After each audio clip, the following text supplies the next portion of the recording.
Assalamualaikum warahmatullahi wabarakatuh. Alhamdulillahi rabbil alamin. Wassalatu wassalamu ala asyrafil anbiya'i wal mursalin. Nabiyyina Muhammadin wa ala alihi wa ashabihi ajma'in. Amma ba'd. Ikhwati fillah, a'azanallahu wa iyyakum. Alhamdulillah, kami kembali di kajian kitab Taghridat As-Sirah An-Nabawiyah, Senandung Sirah Nabi, karya Syekh Musa bin Rashid Al-Azmi hafizahullah ta'ala. Ikhwati fillah, azanallahu wa iyyakum. Alhamdulillah, pada pertemuan sebelumnya telah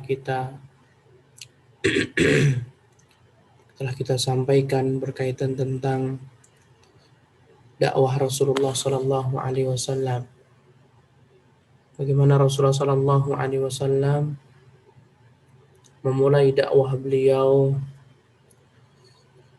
dengan sirriyah, dengan sembunyi-sembunyi selama 3 tahun. Kemudian Rasulullah Shallallahu Alaihi Wasallam selama dakwah sirriyah beliau mengislamkan beberapa orang sahabat, setidaknya ada 60 sahabat yang kita sebut dengan as-sabiqun al-awwalun, orang yang pertama masuk Islam. Diawali dari rumah beliau. Dengan ini mengisyaratkan hendaklah dakwah dimulai dari orang yang terdekat. Ketika antum sudah mendapatkan hidayah taufik dari Allah, tunjuk sunnah Rasulullah sallallahu alaihi wasallam, maka pertama kali yang berhak antum ajak untuk kembali kepada Al-Quran dan Sunnah adalah keluarga antum. Sebagaimana Nabi sallallahu alaihi wasallam memulai dakwah beliau dari keluarga beliau. Nah, sehingga Khadijah radhiyallahu anha masuk Islam, kemudian putri beliau Zainab, Ruqayyah, Ummu Kulthum, Fatimah pun juga masuk Islam. Kemudian disusul oleh Ali bin Abi Thalib, sepupu Nabi sallallahu alaihi wasallam, putra dari paman beliau. Kemudian anak angkat beliau Zaid bin Harithah yang masuk Islam lantaran sudah dimerdekakan Nabi sallallahu alaihi wasallam dan dianggap anak Nabi sallallahu alaihi wasallam. Nanti akan ada kisahnya. Kemudian ikhwati fillah, zanallahu wa iyyakum, Nabi Muhammad juga mendakwai orang yang terdekat, di antaranya sahabat Abu Bakar As-Siddiq radhiyallahu anhu. Rasulullah sallallahu alaihi wasallam mendakwai Abu Bakar As-Siddiq karena beliau mengetahui akhlak mulia Abu Bakar As-Siddiq, sehingga Abu Bakar pun masuk Islam dan membantu dakwah Nabi sallallahu alaihi wasallam, mengisyaratkan bahwasanya dakwah itu butuh bantuan orang lain. Tidak bisa kita berdakwah dengan sendirian, butuh bantuan orang lain. Wa ta'awanu 'alal birri wat taqwa wa la ta'awanu 'alal itsmi wal 'udwan. Kemudian setelah itu beberapa sahabat diseru oleh sahabat Abu Bakar As-Siddiq dan masuk Islam. Mereka di tangan Abu Bakar As-Siddiq, diantaranya adalah sahabat Utsman bin Affan. Hingga akhirnya udah beberapa orang terkumpul, sekitar 60 orang, mereka masuk Islam. Dan Rasulullah SAW memerintahkan mereka untuk tidak terang-terangan di dalam menampakkan keislaman mereka. Hendaklah mereka menyembunyikan keislaman mereka sampai Allah Subhanahu wa taala perintahkan untuk menampakkan keislaman mereka. Kemudian mereka juga melaksanakan sholat sebagaimana kesepakatan para ulama, tapi mereka berselisih pendapat apakah hukum sholat tersebut. Yang rajih adalah hukumnya sunnah. Nah, 2 rakaat sebelum terbitnya matahari dan 2 rakaat sebelum tenggelamnya matahari. Hal ini berdasarkan firman Allah Subhanahu wa taala, "Wasabbih bihamdi rabbika qabla tulu'isy syamsi wa qabla al-ghurub." Dan juga firman Allah Subhanahu wa taala, "Wasabbih bihamdi rabbika bil 'ashyi wal ibkar." Kemudian ikhwati fillah, zanallahu wa iyyakum, Rasulullah sallallahu alaihi wasallam memandang butuhnya sebuah tempat markas yang digunakan untuk pembelajaran ilmu agama. Dan Rasulullah SAW menjadikan rumah sahabat Al-Arqam bin Abil Arqam sebagai tempat perkumpulan kaum muslimin di bawah bukit Sofa. Kemudian ikhwati fillah zanallahu wa iyyakum, dakwah secara sembunyi-sembunyi tersebut ya menjadikan rumah Al-Arqam bin Abil Arqam selama 3 tahun. Mereka semuanya bersembunyi hingga akhirnya turunlah perintah Allah Subhanahu wa taala, fasda' bima tu'mar wa a'rid 'anil musyrikin. Fasda', maka terangkanlah wahai Nabi, bima tu'mar, terhadap apa yang Allah perintahkan kepadamu, wa a'rid 'anil musyrikin, dan berpalinglah kamu, jauhilah orang-orang musyrik. Ya, Rasulullah Shallallahu Alaihi Wasallam diperintahkan untuk berdakwah secara terang-terangan dan menjauhi orang-orang musyrik yang tidak mau beribadah kepada Allah Subhanahu Wa Taala dan mengesahkannya. Khadifillah zanallahu ayyakum. Ayat ini fasda' bima tu'mar wa a'rid 'anil musyrikin merupakan perintah. Ya, setelah 3 tahun lamanya Rasulullah Shallallahu Alaihi Wasallam berdakwah secara sembunyi-sembunyi, maka tibalah sekarang waktunya Rasulullah Shallallahu Alaihi Wasallam menyampaikan dakwah dan risalah beliau dari Allah Subhanahu Wa Taala secara terang-terangan. Fasda, fi'il amr, perintah. Nah, sehingga setelah ayat ini turun, apa yang dilakukan Rasulullah Shallallahu Alaihi Wasallam, ikhwah? Rasulullah Shallallahu Alaihi Wasallam menaiki bukit Sofa, yang sekarang dibuat sa'i. Menaiki bukit Sofa, dan Rasulullah Shallallahu Alaihi Wasallam betul-betul menerangkan apa yang dibawa beliau, menyeru manusia seluruhnya, dan mereka pun berkumpul, dan Rasulullah Shallallahu Alaihi Wasallam memberitahukan kepada mereka semuanya bahwasanya beliau adalah utusan Allah Azza wa Jal untuk seluruh alam. Tatkala Rasulullah Shallallahu Alaihi Wasallam memberitahu manusia akan risalah yang dibawa beliau, tiba-tiba paman beliau ya, mengatakan, tabban lak sa'iral yaumi alihadza jama'tana, celaka bagimu wahai Muhammad di sisa hari-harimu, alihadza jama'tana, apakah dengan persoalan seperti ini kamu mengumpulkan kami. Nah, kemudian tibalah turunlah firman Allah Subhanahu wa taala surat Al-Lahab atau surat Al-Masad, tabbat yada abi lahabi wa tabb. Tabbat, celakalah, yada, kedua tangan, abi lahab, milik Abu Lahab, wa tabba, dan dengan sebenar-benar celaka. Nah, ikhwati fillah zanallahu wa iyyakum. Hal ini hanya sepenggalan kisah ya, yang disebutkan oleh penulis. Awal mulanya Rasulullah Shallallahu Alaihi Wasallam mengumpulkan terlebih dahulu keluarganya. Kemudian keluarga beliau menentang, ya. Bagi yang menentang, yang menerima bagi yang menerima. Di antara yang menentang adalah Abu Lahab, memberitahukan bahwasanya Muhammad ini harus kita borgol, nggak boleh keluar dari rumah. Tapi kata Abu Thalib, ya biarkan saja. Nah, setelah itu barulah turun firman Allah Subhanahu Wa Taala ini, fasda' bima tu'mar wa a'rid 'anil musyrikin. Barulah Rasulullah Shallallahu Alaihi Wasallam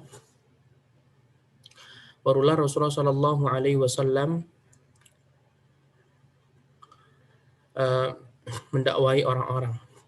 Jadi awal mulanya Allah Subhanahu wa taala menurunkan wa anzir ashiratakal aqrabin, dan berikanlah peringatan kepada keluarga besar wahai Nabi. Kemudian Rasulullah pun mengumpulkan seluruh kerabat beliau termasuk Fatimah, kemudian juga bibi beliau Sofiyah. Perkataan yang sangat masyhur sekali, Rasulullah mengatakan, ya Fatimah binta Muhammad, salini ma syi'ti min mali, la uni anki minallahi syai'a. Wahai Fatimah, putri Muhammad, mintalah dariku harta yang aku miliki, tetapi aku tidak bisa menyelamatkanmu dari siksaan Allah Subhanahu wa taala. Nah, dan juga kepada bibi beliau Sofiyah. Kemudian barulah ayat ini turun, fasda' bima tu'mar wa a'rid 'anil musyrikin. Fasda', terangkanlah, ya umumkanlah, bima tu'mar, apa yang kamu diperintahkannya. risalah yang dibawa Nabi SAW. Barulah Rasulullah SAW memanggil di atas Bukit Sofa, ya Sabahah, semuanya berkumpul. Rasulullah manggil seluruh kabilah. Bahkan disebutkan orang yang sibuk pun sampai menyuruh utusannya atau wakilnya datang.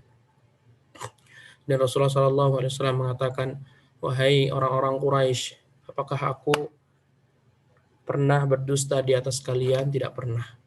Apa pendapat kalian tentangku? Kamu adalah orang yang jujur, wahai Muhammad. Nah, Nabi Muhammad SAW terkenal jujur dan terpercaya. Setelah itu Rasulullah SAW mengatakan, apakah jika aku beritahukan kepada kalian di belakang bukit ini terdapat pasukan, apakah kalian akan mempercayaiku? Mereka pun menjawab, na'am, kami akan mempercayai kamu.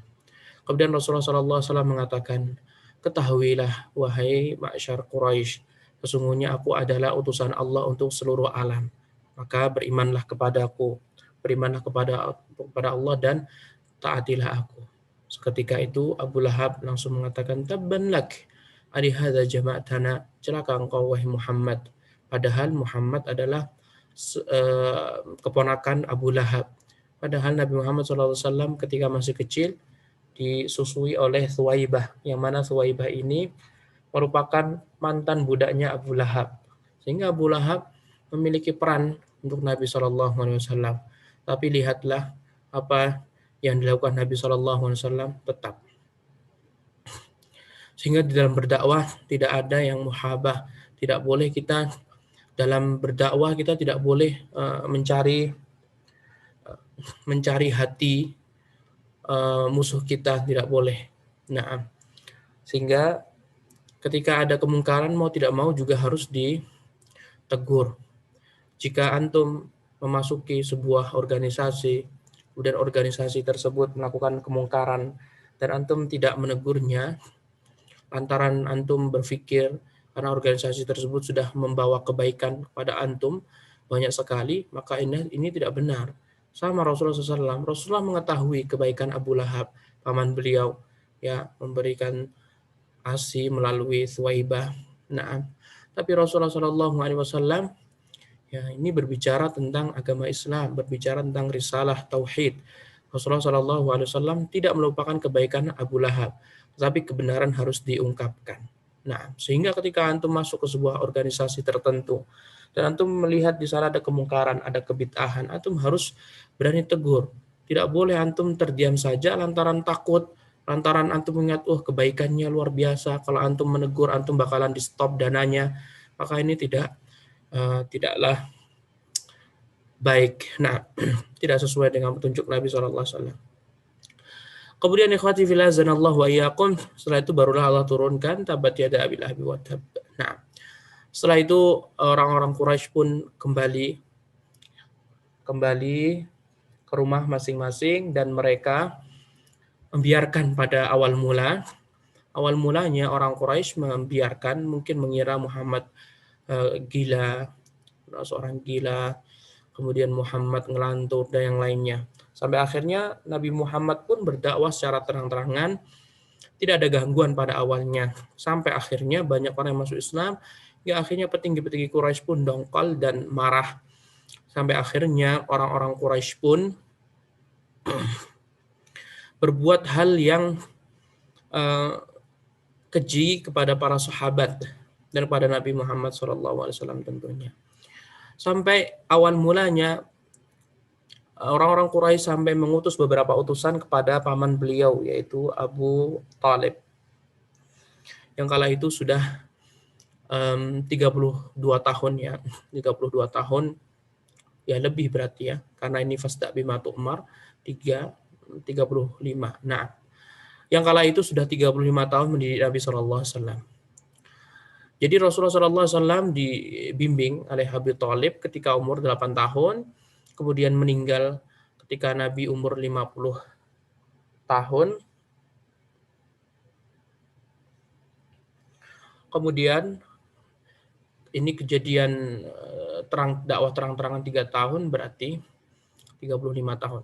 Nah, setelah 35 tahun membimbing Nabi SAW, orang-orang Quraisy melihat pentingnya untuk menegosiasi ke paman beliau, Abu Talib. Nah, akhirnya ikhwati fillah azanallahu wa iyyakum lam tujdi muhawalatu Quraisy fi wasatati Abi Talib liyamna ibn akhi Rasulullah sallallahu alaihi wasallam. Tidak ada hasil yang memuaskan diskusi dengan Abu Talib. Nah, karena Abu Talib pun masih tetap berkeyakinan untuk memerintahkan Nabi sallallahu alaihi wasallam berdakwah secara terang-terangan. Nah, bahkan orang Quraisy pun mereka juga meminta Al-Walid bin Mughirah, bapaknya Khalid bin Walid. Al-Walid bin Mughirah untuk datang kepada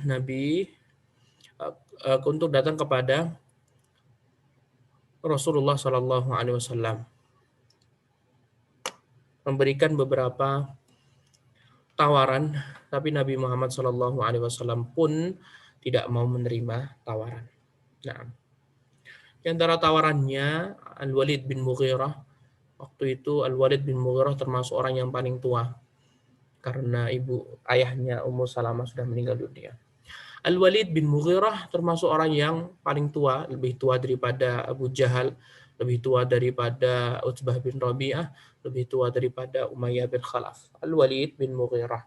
Sehingga dia paling tua dan dia tidak bertemu dengan perang Badar. Jadi meninggal dunia sebelum perang Badar tiba. Nah, bapaknya Khalid bin Walid orang yang kaya raya.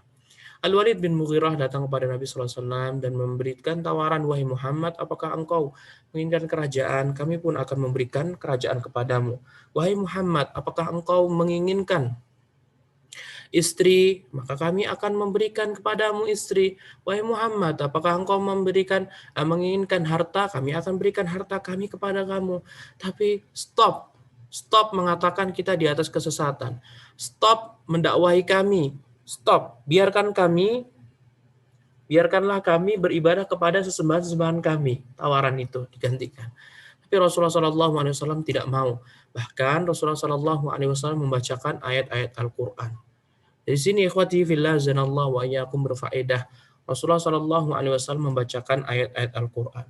Tidak selamanya dakwah itu dengan penjelasan Al-Quran dan hadis, tapi dakwah juga bisa berkaitan tentang Al-Quran. Ketika antum memiliki bacaan bagus dan diminta untuk membacakan Al-Quran di beberapa event, maka tidak masalah kalau misalkan antum bisa menjaga niat ikhlas antum, jangan sampai sum'ah. Nah, dan Rasulullah SAW membacakan ayat-ayat Al-Quran hingga Al-Walid bin Mughirah, orang yang fasih dalam bahasa Arab, orang yang betul-betul faham tentang syair-syair Arab jahiliyah pun mendapatkan pengaruh dampak dari Al-Quran.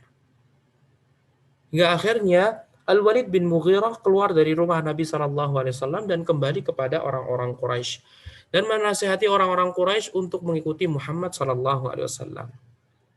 Ya. Ibarat kata, kalau kata mereka terkena syubhat. Al-Walid terkena syubhat Muhammad.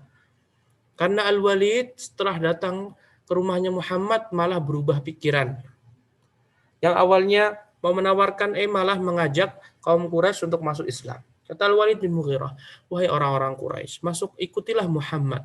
Kalau kalian mengikuti Muhammad, dan memang kalau Muhammad itu adalah utusan Allah, kalian akan jaya dan kalian akan mulia.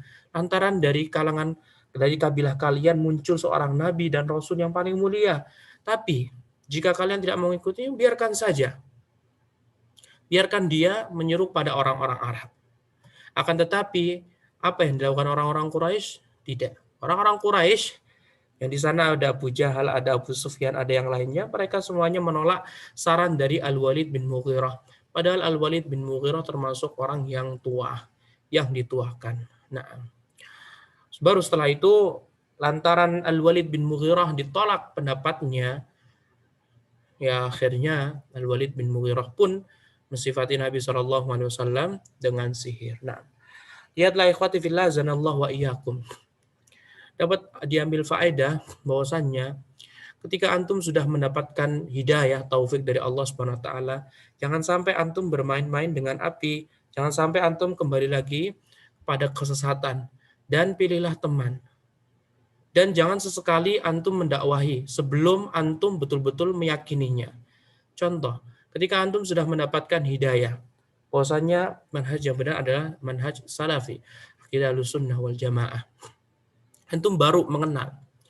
Kemudian antum baru mengenal betapa indahnya atau kebenaran di atas Al-Quran dan Sunnah sesuai dengan pemahaman salafus saleh. Jangan antum langsung tiba-tiba menasehati atau mendakwahi orang-orang yang sudah bergelimang di atas syubhat. Mereka terkena syubhat sudah bertahun-tahun, jangan. Kenapa?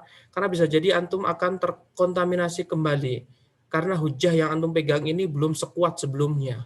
Jadi fahamin, jangan sampai semangat antum dalam sunnah yang baru-baru itu bisa terkalahkan dengan syubhat. Dan menunjukkan syubhat ini begitu luar biasa. Asyubhatu khattafah wal qulubu dha'ifah. Syubhat itu menyambar-nyambar, sedangkan hati kita ini lemah. Lihat tadi, Al-Walid bin Mughirah, dia hampir masuk Islam. Dia mendapati Al-Quran itu begitu luar biasa.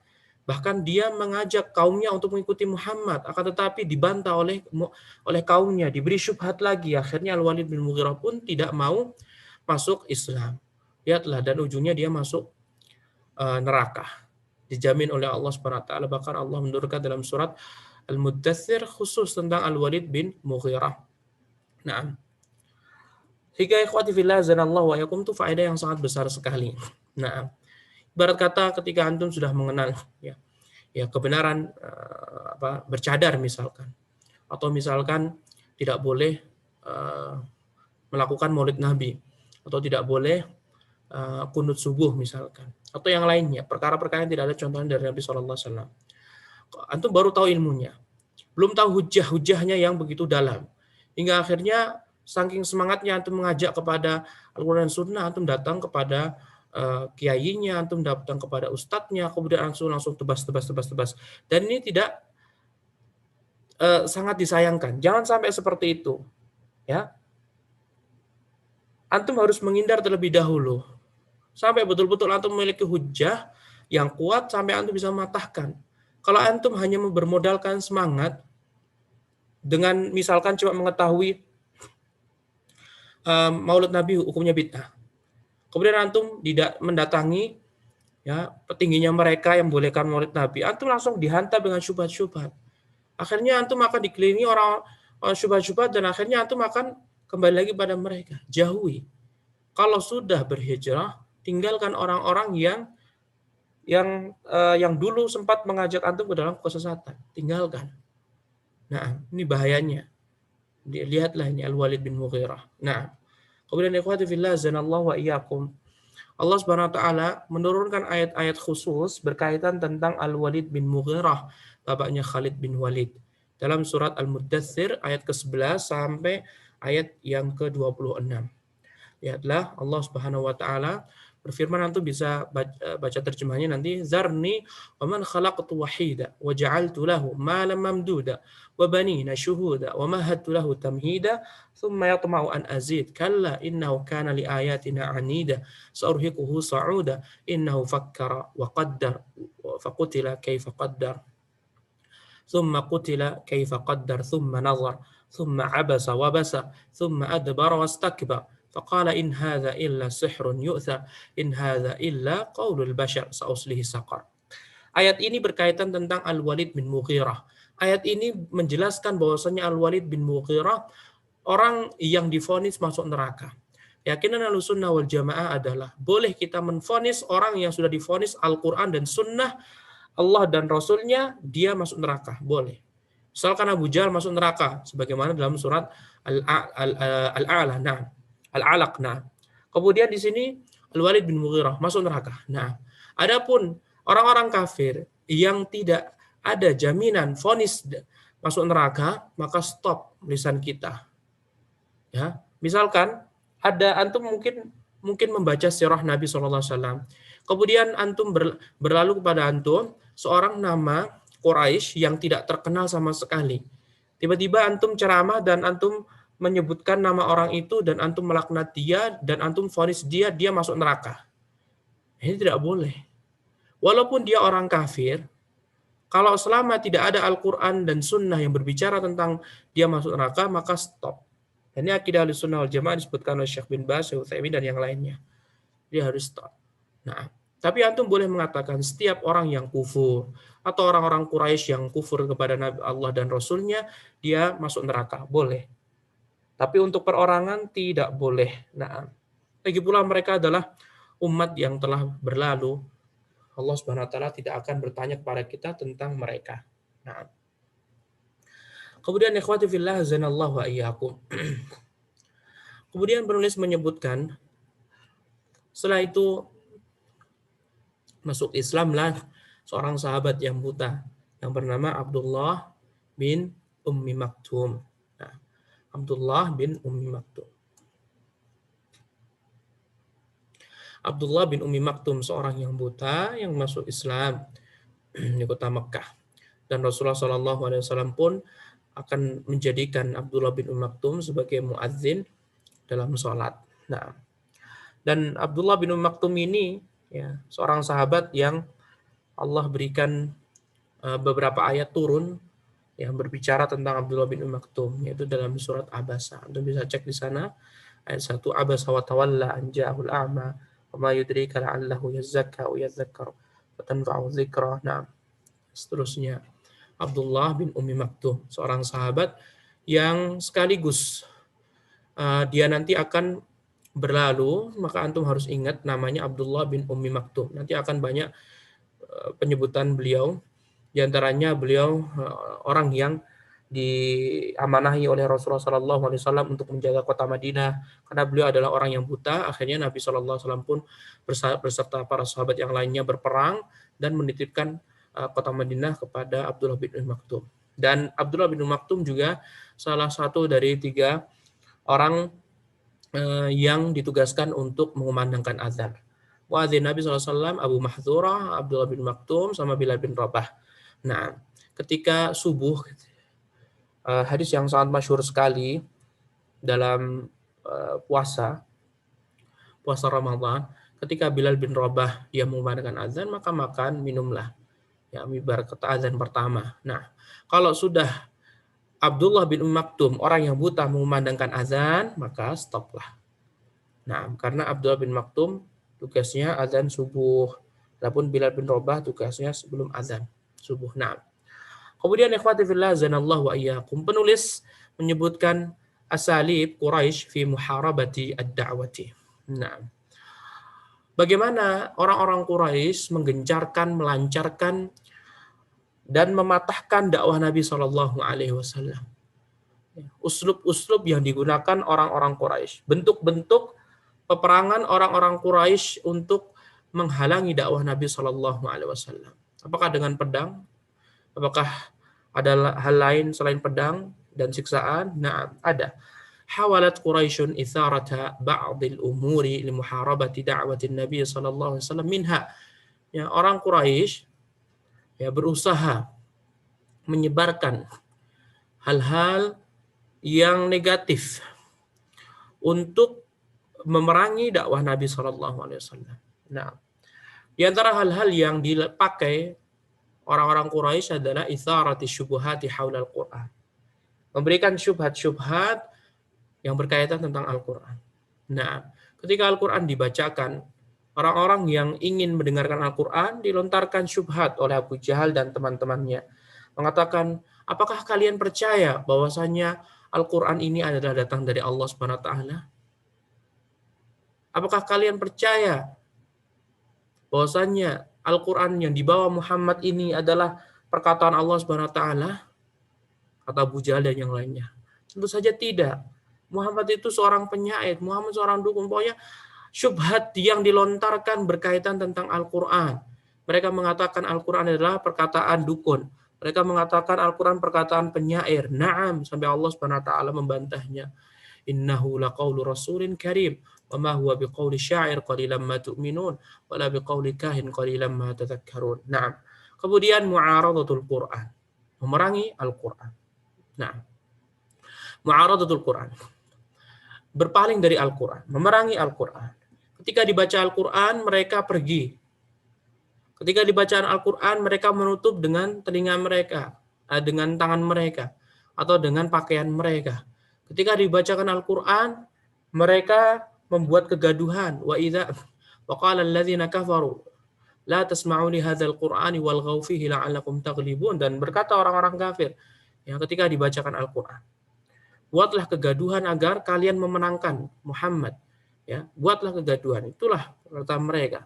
La tasma'u li hadzal Qur'an. Jangan kalian dengarkan Quran ini. Walghaw fihi la'allakum taghlibun. Buatlah kegaduhan agar Muhammad kalah, biar pergi sana. Nah, kemudian juga musawamat, kemudian as-sukhriyah, wal istihza, wat takdzib, dan macam-macam. Ya. Ini bentuk-bentuk pertama kali yang dilakukan Quraisy. Awal mulanya mereka tidak langsung mengazab Nabi Muhammad dan para sahabat. Mereka hanya memberikan syubhat-syubhat, mereka mengejek, mengini Muhammad. Nah, sampai akhirnya mereka tidak mendapati keberhasilan dalam pencegahan orang-orang yang miskin, ya, terutama untuk tidak masuk Islam. Sampai akhirnya mereka pun juga kebingungan, hingga akhirnya jalan yang ditempuh adalah ta'dzib, penyiksaan. Orang-orang Quraisy menyiksa para sahabat yang masuk Islam. Telah kita ketahui bersama, ikhwati fillah zanallahu wa iyyakum, pada pertemuan sebelumnya, di antara pengikut Nabi SAW terbanyak adalah dari kalangan fakir miskin, orang-orang miskin, dari kalangan budak. Sedangkan fakir miskin mereka tentunya pernah memiliki jasa, tentunya Abu Jahal dan teman-temannya seperti Al-Walid bin Mughirah, yang mereka orang-orang kaya, pembesar, mereka memiliki jasa terhadap fakir miskin. Nah, sehingga fakir miskin ini ya lebih mudah untuk diazab. Nah, lain halnya dengan orang masuk Islam yang petingginya seperti Abu Bakar As-Siddiq. Beliau mulia, Abu Bakar As-Siddiq orang kaya, sehingga mereka tidak berani mengazab Abu Bakar As-Siddiq. Tapi walaupun bagaimanapun juga Abu Bakar juga pernah terluka, Nabi Muhammad juga pernah terluka. Nah, walaupun orang merdeka petinggi, mereka terlukai. Nah,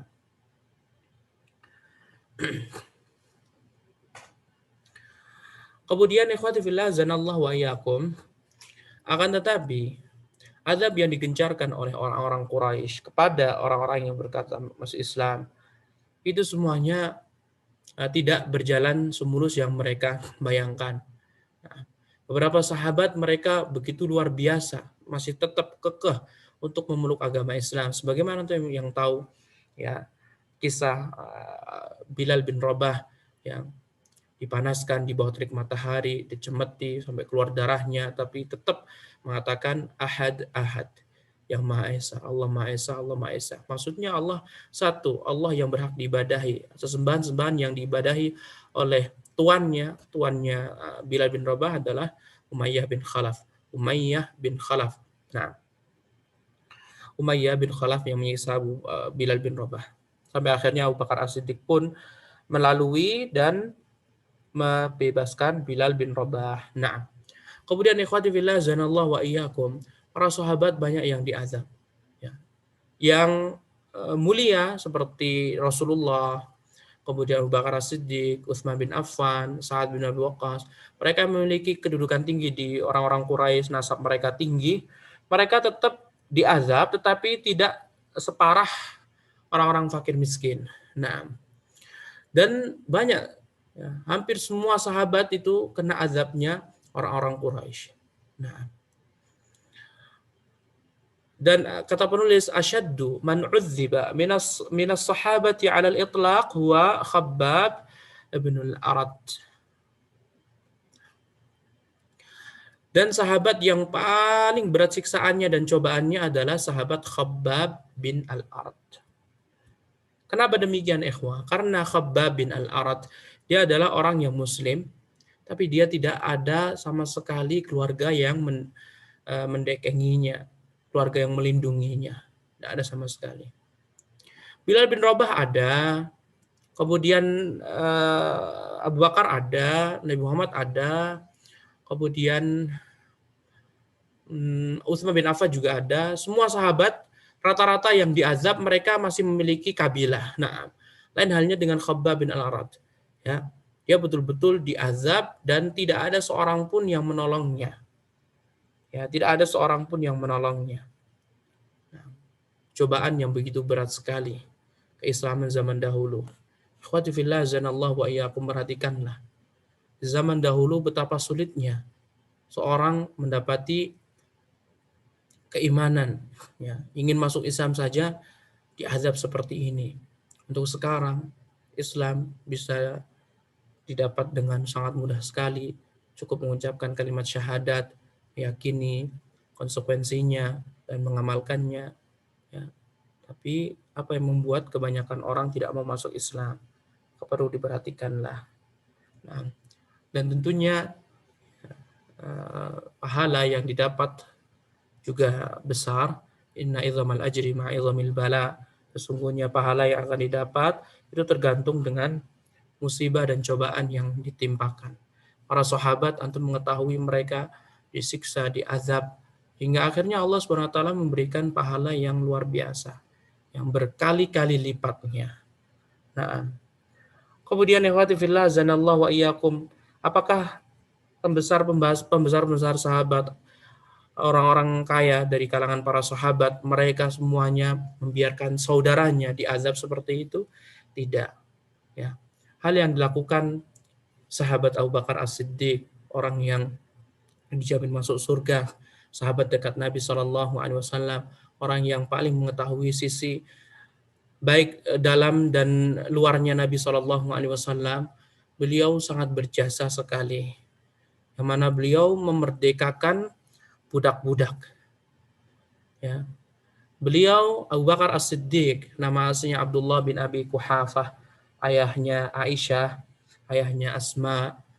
Aisyah dan Asma satu bapak beda ibu, berarti ukhtun li abin. Nah, Aisyah sama Abdurrahman, ibunya Ummu Rumman. Kalau Asma sama Abdullah, ibunya beda lagi, ibunya Qatlah, perempuan musyrikah, dia tidak mau masuk Islam. Makanya dia, Asma, pernah bertanya kepada Nabi SAW, "Wahai Nabi, ibuku datang dari kota Makkah. Apakah aku boleh bagaimana sikapku? Apakah aku harus menyambutnya, memuliakannya?" Kata Rasulullah, "Muliakan dia." Nah, akhirnya Asma pun memuliakan ibunya. Tapi hubungan walaupun beda ibu, mereka hubungannya sangat dekat sekali. Nah, hingga ketika perang Bani Mustalik, dikisahkan atau dikatakan Asma meminjamkan kalungnya untuk Aisyah. Nah, dan kalungnya pun hilang dan terjadilah hadisatul ifki. Aisyah dituduh untuk berzina. Dan Abu Bakar As-Siddiq memerdekakan sahabat-sahabat beliau yang banyak sekali, ikhwati fillah zanallahu wa iyyakum, tapi tidak disebutkan oleh penulis kecuali 2 orang saja. Yang pertama adalah Bilal bin Rabah, seorang budak milik Umayyah bin Khalaf. Bilal bin Rabah, seorang yang dijamin masuk surga. Rasulullah SAW pernah mendengar suara sendalnya. Nah, kemudian Amir bin Fuhairah. Amir bin Fuhairah, seorang yang di antara sahabat yang menulis Al-Quran. Nah, Amir bin Fuhairah, dia nanti yang akan membantu Abu Bakar As-Siddiq dan Nabi hijrah dari Mekah menuju Madinah. Jadi yang hijrah nanti Nabi Muhammad, Abu Bakar As-Siddiq, Amir bin Fuhairah, sama Abdullah bin Uraikid. Amir bin Fuhairah. Nah, ikhwati fillah zanallahu wa iyyakum. Dan masih banyak lagi sahabat-sahabat yang dimerdekakan. Ya, baik kalangan laki-laki maupun perempuan. Intinya Abu Bakar As-Siddiq, beliau memiliki kekayaan, dan kekayaan beliau berikan untuk memerdekakan. Lihatlah Allah Subhanahu wa taala berfirman dalam surat Al-Balad, "Falaqtahamal 'aqabah, wa ma adraka mal 'aqabah, fakku raqabah." Fakku raqabah, memerdekakan budak itu termasuk jalan yang sukar, didaki oleh semua orang. Ya, budak itu mahal, ikhwah. Membebaskan budak itu mahal. Nah, sehingga ikhwati fillah zanallahu wa iyyakum, di antara amal ibadah yang luar biasa adalah membeli budak kemudian membebaskannya.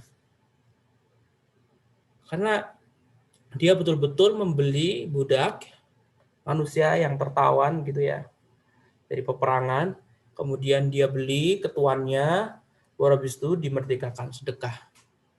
Nah, seperti yang dilakukan Abu Bakar As-Siddiq. Maka wajarlah Allah Subhanahu wa taala menjadikan Abu Bakar As-Siddiq termasuk orang yang paling mulia setelah Nabi dan para rasul. Jadi manusia yang paling utama setelah Rasul dan Nabi, para Rasul dan Nabi adalah Abu Bakar As-Siddiq. Keimanan Abu Bakar As-Siddiq tidak ada yang menandinginya. Subhanallah.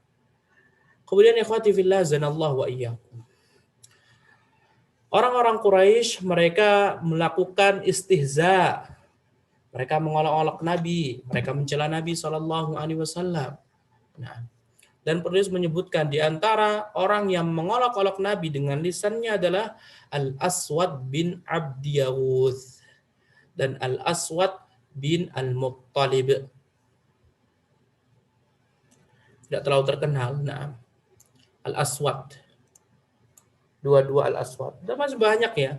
Anda juga tidak tahu kenapa sih penulis menyebutkan ini, khusus dua orang ini. Padahal banyak juga kan yang mengejek dan menjelek-jelekan Nabi. Cukuplah dengan Abu Jahal dan yang lainnya. Al-Aswad bin Abdi Yaghuth, Al-Aswad bin Al-Muttalib. Apakah ada kisah dari dua orang ini sehingga penulis menyebutkan secara khusus? Wallahu a'lam. Tapi nampaknya Anda juga belum pernah mendengar atau membaca Al-Aswad bin Abdi Yaghuth atau Al-Aswad bin Al-Muttalib. Nah, apakah Muttalib ini anaknya Al-Muttalib? Sehingga dia pamannya Nabi SAW. Kakek Al-Muttalib. Nah, Abdul Muttalib, adiknya Hashim. Kalau betul Al-Muttalib di sini adiknya Hashim, berarti Al-Aswad dia setara dengan Abdul Muttalib. Nah, ala kulli hal, Anda juga nggak tahu siapa mereka berdua. Tapi kita husnudzan saja, setidaknya ketika penulis menyebutkan dua nama orang, otomatis ada di kitab aslinya, kitab induknya, Lu'lu'ul Maknun, fi Siratin Nabiyil Ma'mun. Di sana mungkin ada kisahnya. Nanti kita akan rujuk insya Allah. Nah, ikhwati fillah zanallahu wa iyyakum. Nah, inilah yang dapat kita sampaikan. Pada pertemuan yang akan datang kita akan bahas tentang hijrah. Intinya, para sahabat ridwanullah alaihim ajma'in, mereka adalah orang-orang pilihan Allah Subhanahu wa taala. Keimanan mereka tidak ada yang menandinginya. Oleh karena itu Rasulullah SAW mengatakan la tasubbu ashabi. Janganlah kalian mencela sahabatku. Ya, kalau seandainya kalian bersedekah emas sebesar gunung Uhud tidak akan bisa setimpal dengan sedekahnya sahabat. Walaupun sahabat bersedekah satu mud itu adalah tangan kanan, tangan kiri antum gabungkan kayak ngambil beras seperti itu atau ngambil air wudhu. Ya, segitu satu mud, nggak sampai segitu. Karena keimanan para sahabat itu tidak ada menandinginya. Lihatlah mereka yang menyaksikan penderitaan, mereka yang merasakan penderitaan juga. Dan perhatikanlah ikhwati fillah zanallahu wa iyyakum, ini adalah sebuah kisah yang tidak bisa menggambarkan hakikatnya. Mungkin hakikatnya akan lebih dahsyat lagi. Ya, karena kaidah yang sangat masyhur sekali, laisal khabaru kal muayanah. Orang yang mendengar itu tidak bisa tidak seperti orang yang melihat secara langsung. Orang yang melihat secara langsung,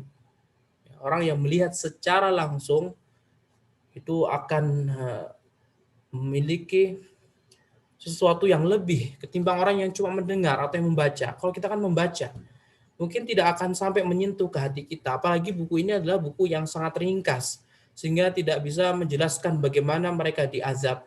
Tentu bisa merujuk kepada buku-buku yang lainnya, azab-azab yang ditimpakan untuk para sahabat. Ada di antara mereka yang ditombak kemaluannya, seperti Sumayyah, ibunya Ammar bin Yasir, suaminya Yasir, sampai Rasulullah SAW mengatakan sabran ala Yasir fa inna maudakum jannah, bersabarlah kalian wahai keluarga Yasir, sesungguhnya janji Allah untuk kalian surga. Itu bisa merujuk ke kitab-kitab lainnya. Wallahu taala alam, wabillahi taufiq, wa sallallahu wasallam ala nabiyyina Muhammad wa ala alihi wa sahbihi wa sallama tasliman katsira. Assalamualaikum warahmatullahi wabarakatuh.